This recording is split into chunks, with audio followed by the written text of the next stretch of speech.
One important component of the manufacturing mandate is government collaboration. At the MFG meeting, we caught up with Peter Perez, the U.S. Deputy Assistant Secretary for Manufacturing, about ways that government can help industry. Interviewed along with him was Janice Green, the Supplier Diversity Program Manager at Boeing. Hi, this is Pat McGibbon, and we're at the MFG conference in Phoenix, Arizona. And I'm here today with Deputy Assistant Secretary of Commerce, Peter Perez, and Janice Green from the Boeing company to talk a little bit about the manufacturing in America and seeing the recovery we have in our particular industry continue to grow at the pace as it has grown over the last 2 years. And they've been out on the road on a couple of places, Chicago and South Carolina together, trying to promote manufacturing in America and help our smaller manufacturers understand what's available to them through the government and major contractors like Boeing to make opportunities available to them in the manufacturing industry. So with that, why don't you give a quick run on what Manufacturing America is about? Thank you, Pat, and I'm pleased to be here at this wonderful conference, Manufacturing for Growth, put on by AMT and your sister associations. Manufacturing America is an effort by the United States government to bring the resources of government out into the field to make them available to small and medium-sized manufacturers in all sectors of manufacturing.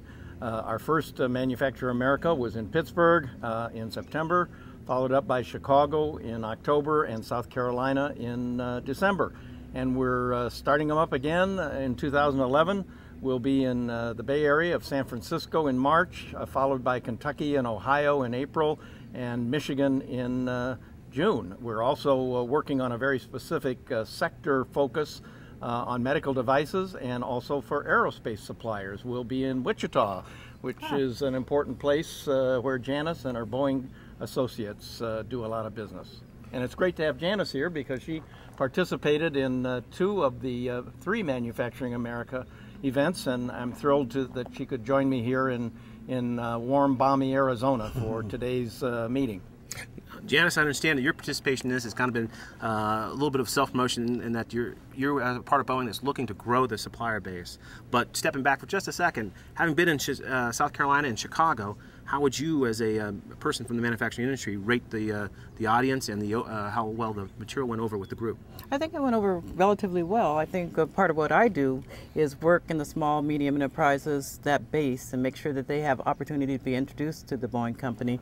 And I represent Boeing commercial airplanes, but we have about 50 of us throughout the entire enterprise that do this type of work. We have a real strong small business program. We do mentoring, we do we do formal mentoring like mentor-protege. We do mentoring, and we do other supplier development activities with our lean and our quality folks as well. And it's not just suppliers you're looking for yourself, you're looking to get small and medium enterprises involved with your first and second tier suppliers as well. Absolutely, absolutely. So as we move up the scale and become a large scale integrator, we want to make sure that that supply base is robust all the way down to whoever is making the littlest washer or screw, because that impacts us greatly to make sure that we have that robust supply base. Well, we're very excited about having you here at the conference today because you apparently are a walking basket of opportunities for what we are right down your middle of the plate for you. 70% of our membership is in the considered small businesses, under $10 million in business, under 100 people employed, and very eager to get diversify their products out away from heavy equipment and auto back into high-tech industries like metal equipment that you were just talking about in aerospace.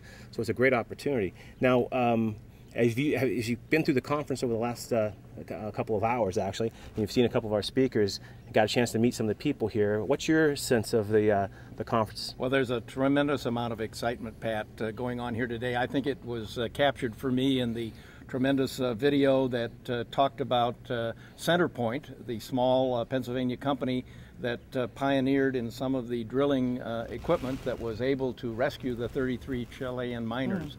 We all know that period of time when the miners were trapped, and the days, every day we monitored what was happening, but we didn't know quite as much as we do today about the fact that that was American technology, that was American innovation, and it was being developed on the spot in the United States to free those miners from that mine.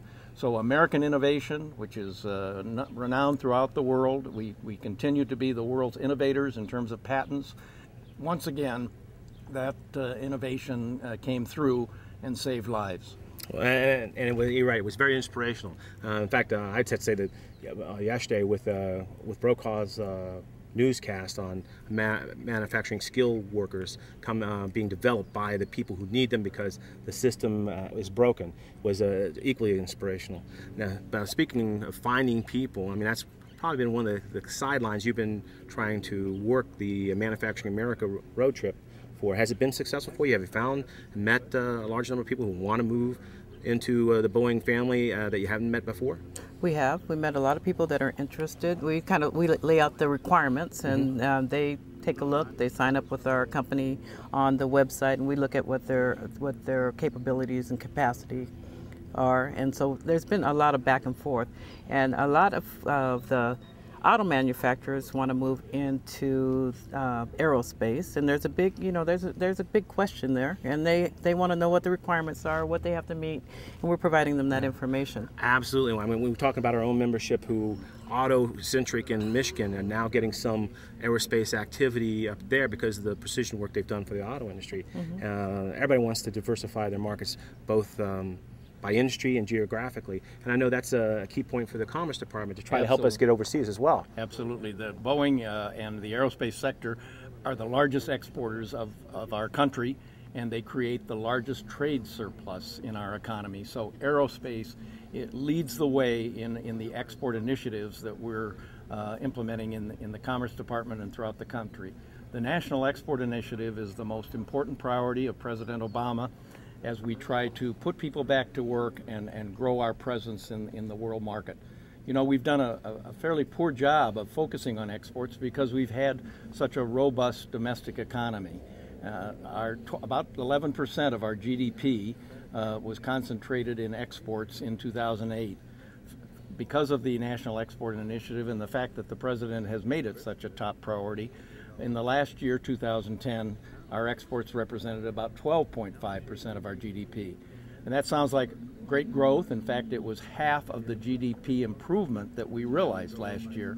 But the contrast is that 25% of China's economy depends on exports, and 27% of Canada's GDP is exports, and an impressive 41% of Germany's GDP is exports.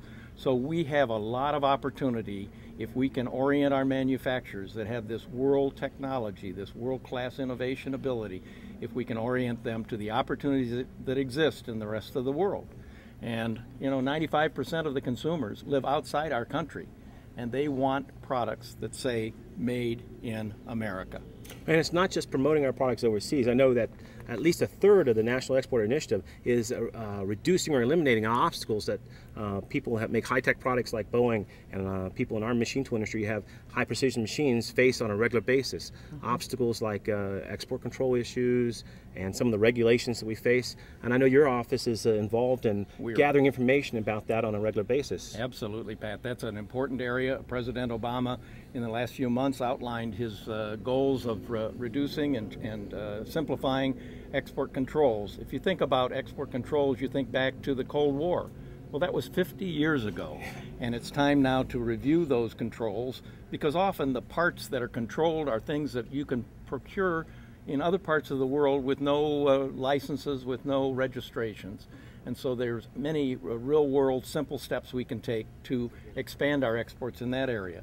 And then you go to regulations. We have many duplicative and unnecessary regulations, and we're going to work to streamline those. And I'm very impressed with the fact that this president has a government-wide initiative. Every cabinet secretary is involved in the National Export Initiative and in working on export controls and reducing the regulations, so that we can expand our exports. Well, as a manufacturer yourself, I'm sure that when President Obama was up there doing the State of the Union, he said it just surprised the dickens out of him that there was an agency that told you how many salmon you could take, how many salmon you could smoke, how many salmon, a different agency for 12 different ways to go after a salmon. And we certainly would like to see that number for manufacturing go from 12 or 20 down to 2 or 3 at least. I mean, it helped things great. It's clear, Pat, that there's a lot of duplication in government, and that's being addressed as well. And it'd be ironic that a Democratic administration went out there and made things simpler, smaller in the federal government. Well, if you think about what this president's done in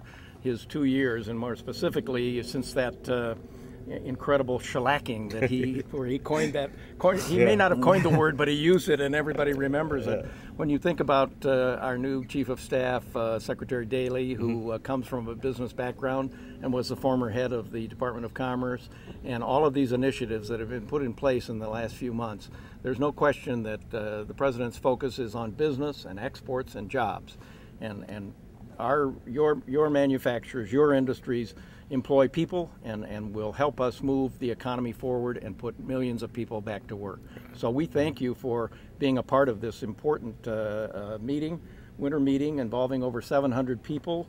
I'm very excited about the people I've talked to that are small and medium-sized businesses, happy to learn their stories of their individual accomplishments and their challenges in the international market, and I look forward to addressing any of the issues that they would like my help on. Well, we appreciate that. And, you know, in your position out there trying to increase the supply chain, you're going to see a fair portion of our membership here today, but not all of them. And if you could, for just a second, tell us, those people who can't be here today and join us on what I think is a wonderful conference as well, largest thing that our industry has put together that I know of, but how the people that are not here today could get involved with the diversity and small business supplier program at Boeing. So we have, if you go to our website, the www.boeing.com, we do have a place for suppliers to go in and register and sign up. And if they have any questions, they can go to that website and input the questions, and they can get answers back. Well, excellent. We couldn't ask for more. And in our case, if you have questions that you'd like the Department of Commerce to address, please go to our new website, www.commerceconnect.gov. Well, that sounds like an excellent way to finish the interview. So Pat McGibbon, Peter Perez, Janice Green from the Manufacturing Conference.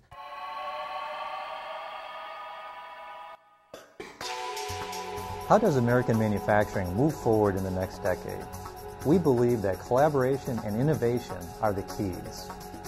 How do we achieve this vision? By developing a clear path that we call the manufacturing mandate. Hi.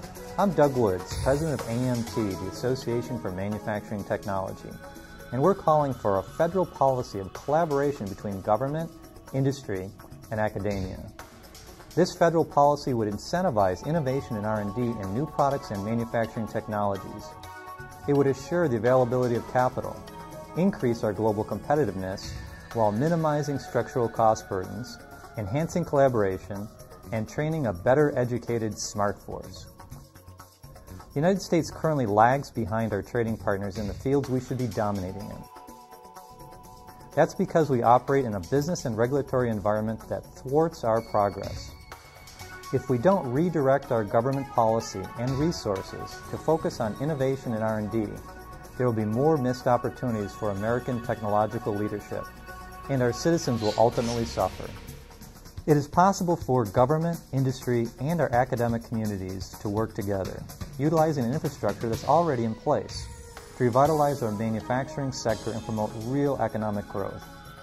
And we're poised to work with them to develop and implement a national manufacturing strategy, what we call the manufacturing mandate, that will reestablish the United States as a worldwide leader in next-generation manufacturing technologies. IMT is urging Congress and the administration to implement policies consistent with the manufacturing mandate and to develop a coherent national manufacturing strategy to help rebuild and strengthen this country's manufacturing sector. Thank you.